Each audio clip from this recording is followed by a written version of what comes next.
వారి విఘ్నతకే వదిలేస్తున్నా. నాపై కొందరు కావాలనే దుష్ప్రచారం చేస్తున్నారు. ఎవరికి లబ్ధి చేకూర్చుందో వారికే తెలియాలి. దిగజారుడు రాజకీయాలు ఏమాత్రం మంచివి కావు. అబద్ధాలు మాట్లాడినంత మాత్రాన నిజాలు కావు. కేసీఆర్ను సీఎం చేసేందుకు కలిసికట్టుగా కదులుతాం. ద్రోహుల చేతుల్లోంచి తెలంగాణను కాపాడుకుంటాం. బీఆర్ఎస్ నేత మాజీ మంత్రి హరీష్ రావు వ్యాఖ్యలు. కొంతకాలంగా మా పార్టీ పైన నాపైన కొన్ని రాజకీయ పార్టీల నాయకులు చేసిన వ్యాఖ్యలనే వారు కూడా చేశారు. వారు ఏ విధంగా అలా మాట్లాడారో, ఎవరి లబ్ధి కోసం ఆ విధంగా వివరించారో వారి విఘ్నతకే వదిలేస్తున్నా అని మాజీ మంత్రి హరీష్ రావు సంచలన వ్యాఖ్యలు చేశారు. ఇటీవల ఎమ్మెల్సీ కవిత తనను ఉద్దేశించి చేసిన ఆరోపణలపై ఆయన పరోక్షంగా స్పందించారు. అసలు ఎవరు నిజాలు చెప్తున్నారు?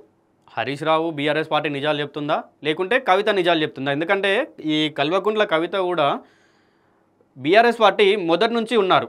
అంటే బీఆర్ఎస్ పార్టీ పునాదులు కట్టుకుంటున్నప్పటి నుంచి కూడా కల్వకుంట్ల కవిత పార్టీలో ఉండి తను చూస్తూ వస్తుంది. ఇప్పుడు బీఆర్ఎస్ పార్టీ నుండి బయటికి వెళ్ళిన తర్వాత కావాలని ఇట్లాంటి కీలకమైన వ్యాఖ్యలు చేస్తున్నారా, లేదా హరీష్ రావు అంటే కల్వకుంట్ల కవిత చేసినటువంటి వ్యాఖ్యలని హరీష్ రావు కావాలనే కొట్టిపడేస్తున్నారా? నిజంగానే బీఆర్ఎస్ పార్టీలో ఇట్లాంటి కుంభకోణం జరిగిందా?